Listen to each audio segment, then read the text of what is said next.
Pour bien comprendre les mesures mises en place pour la gestion de la pêche des poissons grands migrateurs et notamment de la truite de mer, nous vous invitons tout d'abord à découvrir le cycle de vie de la truite de mer. Nous débuterons donc cette présentation par un rappel des différentes formes écologiques de la truite commune, Salmotruta, notamment par le biais d'une présentation du youtubeur Nervurax. Aujourd'hui, on va parler de ces poissons qui sont les préférés de beaucoup d'entre nous, j'ai nommé les truites. Et on ne va pas parler d'une, ni de deux, mais bien de trois espèces de truites avec la truite fario, la truite de mer et la truite lacustre. Non, sérieux là. Personne tique? Même pas toi là au premier rang? Bon allez, je vous le donne en mille. J'ai menti. Aujourd'hui, on ne va parler que d'une seule espèce de truite, avec la truite fario, la truite de mer et la truite lacustre.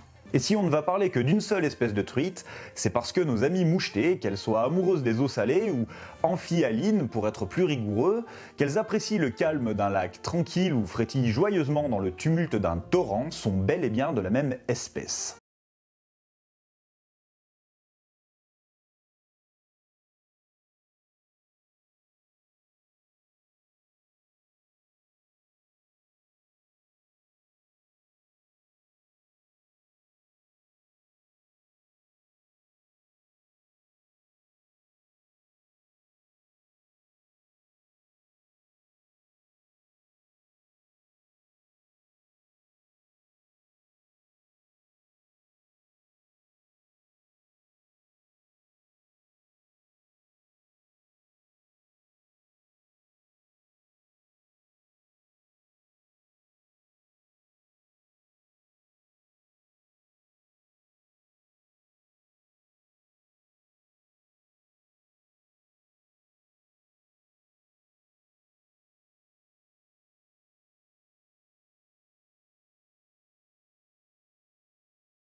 Cette diapositive sur le cycle de vie de la forme truite de mer est somme toute intéressante car nous pouvons visualiser l'ère de grossissement en mer des individus qui fréquentent nos fleuves côtiers en Artois-Picardie.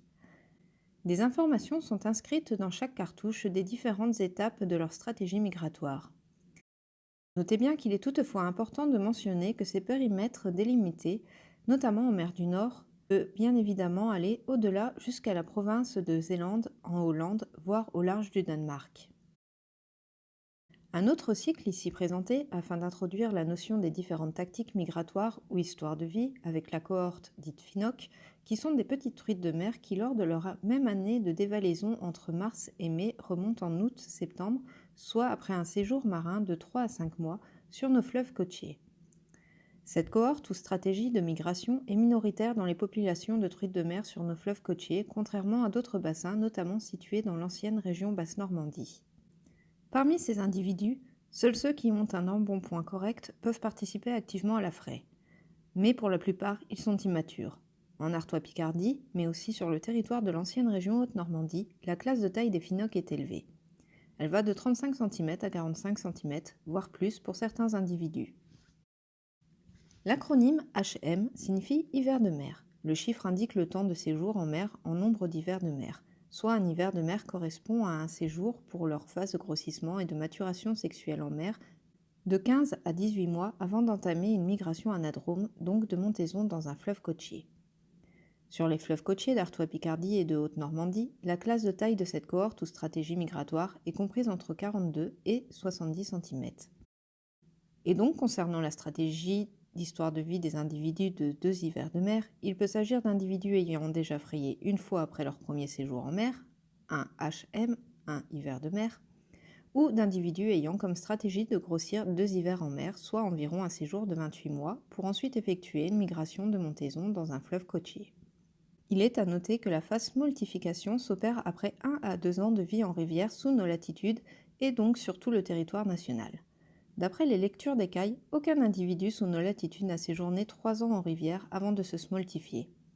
Pour information, la taille médiane des smolts sur le bassin de la Brelle est de 22 cm et le pic de dévalaison s'observe en avril, ce qui corrobore nos observations au sujet de la dévalaison des smolts sur notre dispositif de vidéocomptage localisé à Edignolles et Boulogne sur le bassin versant de la Liane. Ci-après, quelques informations pertinentes pour bien comprendre la dynamique de la population. Les informations essentielles. Une smoltification précoce comme vu précédemment avec un taux de croissance élevé qui les prépare à augmenter leur taux de survie en mer. Le taux de croissance en mer est notamment leur embonpoint, charge pondérale, après un séjour en mer compris entre 15 et 18 mois et multiplié par 30 comparativement à la forme écologique résidente qu'est la truite commune, ou plutôt communément appelée truite vario. Bien évidemment, il y a de la perte en ligne pendant leur séjour marin, mais le taux de retour à la rivière qui les a vus naître est de l'ordre de 25 à 30%. Plus tard dans cette présentation, nous aborderons les notions d'assignation génétique à un bassin et le phénomène de homing lié au substrat ou encore appelé homing géologique. Concernant la survie des géniteurs après l'acte de reproduction, le taux de survie est estimé entre 30 et 50%. Le retour des géniteurs en mer pendant quelques mois avant de remonter dans les eaux continentales afin de réaliser un autre cycle est très répandu. On parle alors de reconditionnement en mer. Preuve en est les multiples marques de frais que l'on peut lire sur les écailles de certains individus. Contrairement au saumon atlantique salmosalar qui, lui, dès lors qu'il s'est reproduit, ne réalise pas de second cycle. On dit que c'est une espèce semeule-part qui ne se reproduit qu'une seule fois dans sa vie. Les formes écologiques de la truite commune Salmotruta sont dites itéropares. Elles peuvent se reproduire donc plusieurs fois. Pour mieux comprendre l'importance du prélèvement d'écailles et de l'apport de données par la pêche amateur, nous vous invitons à visionner une vidéo sur la récolte des écailles de truites de mer et comment procéder et pourquoi. Cette vidéo a été réalisée dans le cadre du projet Ça marche qui est en cours et qui a de multiples objectifs sur les populations de truites de mer et de saumon atlantique dans la zone Manche. Cette diapositive est à titre informatif sur la taille estimée des populations de truites de mer qui fréquentent les fleuves côtiers de la pointe nord-finistérienne, jusqu'au bassin versant de l'Authie et de la Canche dans le Pas-de-Calais. La taille des runs, ou des stocks, sont des estimations réalistes, qui traduisent un fort potentiel, notamment sur nos deux fleuves côtiers phares que sont la Canche et l'Authie. Sur cet extrait de carte, nous pouvons constater que les stratégies d'histoire de vie des populations de truites de mer sont bien différentes selon les contextes. Comme décrit précédemment, on observe une très forte population de la cohorte Phoenox sur le bassin de la Sélune situé dans la Manche. En plus d'avoir une faible population de truites de mer, la Touques, célèbre cours d'eau du pays d'Auge en Basse-Normandie, est l'une des meilleures rivières françaises et d'Europe pour la remontée des truites de mer. La composante Phoenox en moyenne est de l'ordre de 30%. Cette proportion dans la population varie selon les années. Les composantes de 1 hiver de mer et 2 hivers de mer sont également de l'ordre de 30%, voire plus. Une prédominance des 1 hiver de mer est quand même à constater. Plus au nord de la Basse-Normandie, donc en Haute-Normandie, les stratégies d'histoire de vie de la population du bassin de la Brelle, qui est un bassin sur socle calcaire similaire au bassin de la Canche et de l'Authie et proche géographiquement, la proportion d'individus qui ont une histoire de vie de 1 hiver de mer prédomine largement. La proportion des 2 hivers de mer est de moindre ampleur, divisée par 4 grossièrement. Et la fraction de Phoenox est quant à elle très infime. Dans les diapositives qui vont suivre, il faut bien garder cela à l'esprit, car sur les bassins de la Canche et de l'Authie, les stratégies d'histoire de vie, d'après nos données de remontée de nos dispositifs de vidéocomptage sur la Liane et la Ternoise, démontrent en fonction des classes de taille que les proportions des 1 hiver de mer et des 2 hivers de mer prédominent. La composante Phoenox sur nos bassins est très peu représentée. Cela est également justifié par le résultat des lectures des histoires de vie de plus de 1700 écailles sur les bassins de la Canche et de l'Authie, de 1992 à 2017, issus des déclarations de capture de truites de mer auprès du CNIX, Centre national d'interprétation des captures de salmonidés migrateurs. Désormais, et afin d'introduire la notion de homing géologique, voici la carte des deux grandes régions géologiques qui possèdent des différences en termes de chimie de l'eau. Simplement et de manière familière, les contextes géologiques influencent les stocks de population de truites de mer. Il s'avère que sur socle calcaire, la forme écologique truite de mer affectionne ce contexte et les eaux dures calcaires qui lui procurent un très fort taux de croissance, accompagné d'une thermie favorable et régulière toute l'année due à la nappe d'accompagnement qui soutient les débits et qui permet une disponibilité de nourriture satisfaisante également toute l'année lors de leurs premières années de vie en rivière. Ce phénomène de homing n'est pas aussi strict que chez le saumon atlantique, mais une étude récente menée par l'INRA entre 2011 et 2014 a démontré également une assignation des truites de mer à leur bassin d'origine. Comme expliqué dans la vidéo de présentation du projet Ça marche, la lecture des écailles va permettre de déterminer les histoires de vie des individus, et notamment de savoir s'ils se sont déjà reproduits.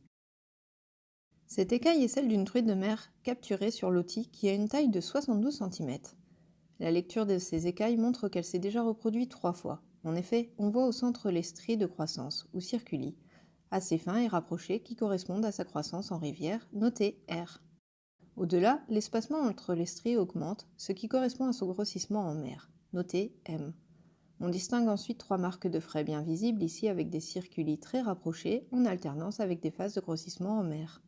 En effet, la croissance se ralentit en hiver et les circuli sont donc plus rapprochés. On voit donc un anneau plus foncé qu'on appelle annulus. Pour bien distinguer une marque de frais, on regarde s'il y a présence de dégradation calcique. En effet, lors de la maturation sexuelle, le poisson puise sur ses réserves et sa croissance est quasiment à l'arrêt. Les stries de croissance sont donc très rapprochées et dégradées, puis suivies d'une forte reprise de croissance. Ce second exemple correspond à un individu de labrelle de 61,5 cm qui ne s'est jamais reproduit. On distingue 2 années de rivière et une année de mer. Ces écailles ont donc été prélevées sur un individu de plus de 60 cm qui remonte se reproduire pour la première fois. Il fait partie de la cohorte RRM, l'une des plus courantes sur la canche et Loti. L'analyse réalisée par le CNICS de toutes les écailles de truites de mer récoltées depuis 1992 sur la canche et Loti nous ont permis d'étudier les différentes cohortes présentes, leurs proportions et leur taille. L'ensemble de ces individus correspond donc à un sous-échantillon qui est représentatif de ces bassins. En premier lieu, on voit que les 2 cohortes les plus présentes sont les RM et RRM à 36% chacune, donc des individus qui ont passé 1 ou 2 années en rivière et une année en mer et qui remontent se reproduire pour la première fois. Avec les 5% de RMM, donc celles qui remontent se reproduire après 2 années passées en mer, on a au total 78% des truites de mer qui progressent sur les bassins de la Canche et de Loti qui ne se sont encore jamais reproduits. Les 22% restants sont des individus qui se sont déjà reproduits et qui remontent alors pour la 2e, 3e, 4e fois ou plus, avec des histoires de vie différentes. Pour rappel, l'élaboration des tailles limites de capture pour l'ensemble des espèces sont des mesures de gestion et de préservation des stocks qui sont basées sur le principe qu'il faut laisser l'opportunité aux individus de se reproduire au moins une fois avant d'être prélevés. En ne prélevant pas de truites de mer à une taille inférieure à 60 cm, on permet à 90% des individus RM et à 70,7% des individus RRM de se reproduire au moins une fois, ce qui va permettre de maintenir les stocks.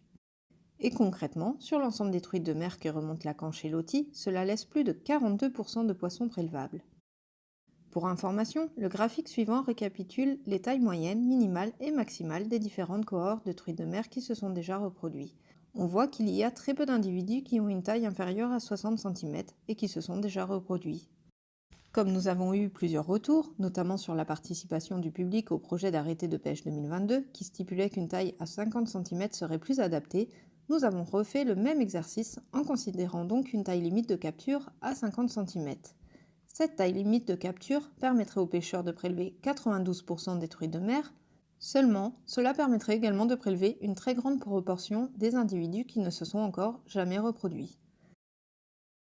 Dans les 2 cohortes les plus représentées des individus qui ne se sont jamais reproduits, seulement 3% des RRM et 13% des RM seront préservés et pourront se reproduire. L'instauration d'une maille à 50 cm serait donc en totale contradiction avec le principe de gestion raisonnée et pourrait mener à long terme à une érosion des stocks. Il est important de rappeler que la pêche des grands migrateurs n'est pas autorisée sur l'ensemble du territoire français. Seuls quelques départements sont autorisés à prélever des poissons grands migrateurs, dont le Pas-de-Calais. Pour rappel, le supplément grand migrateur, supplément migrateur ou option migrateur, est obligatoire, que ce soit pour pratiquer la pêche en eau-kill ou pour prélever le poisson. Il est nécessaire d'être en possession de la marque d'identification BAC saumon sur l'ensemble de vos sorties pêche grand migrateur. La déclaration de capture d'un saumon atlantique est obligatoire, désormais de manière dématérialisée par le biais du site déclarationpêche.fr. Lorsque vous achetez votre supplément migrateur, on vous remet un assortiment. Celui-ci comprend une lettre d'information de la FNPF concernant le suivi de capture de saumon atlantique et de truites de mer par la pêche amateur à la ligne, une note explicative à l'intention des pêcheurs, un carnet récapitulatif des captures de saumon, 5 enveloppes écailles pour la truite de mer, une enveloppe écaille comportant le numéro de scellé pour le saumon, ainsi qu'un scellé ou une bague d'identification. Attention, le numéro de scellé est lié au numéro d'autorisation migrateur du pêcheur. Pour vous accompagner dans la déclaration de vos prises, qu'elles soient prélevées ou remises à l'eau, la Fédération du Pas-de-Calais pour la pêche et la protection du milieu aquatique a réalisé un tutoriel vidéo disponible sur sa chaîne YouTube. Elle vous indique notamment les démarches à réaliser pour pouvoir déclarer votre capture pas à pas. En 2022, la Fédération a défendu l'extension du linéaire concerné par la prolongation crépusculaire. Désormais, la limite s'étend de la limite du pont Fache de Maresquel jusqu'à la limite aval du pont SNCF Étaples.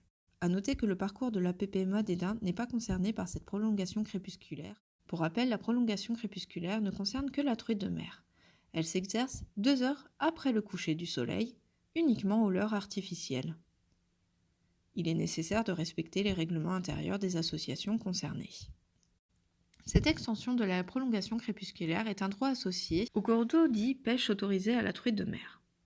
Suite aux remontées de pêcheurs et notamment à l'inquiétude relative à la pêche lors de cette prolongation crépusculaire, il est nécessaire de rappeler que l'ensemble des captures est réalisé pendant la journée, si l'on en croit justement les déclarations réalisées sur déclarationpêche.fr. Néanmoins, pour pouvoir mettre en place les mesures réglementaires et vérifier les différents dispositifs mis en place pour la protection de la truite de mer, un renforcement des contrôles spécifiques grands migrateurs sera réalisé par les services garderies de la Fédération. La Fédération réalisera notamment des tournées nocturnes avec les gardes locaux et les différents services de l'État affiliés police de la pêche. Pour rappel, la commercialisation de poissons est interdite.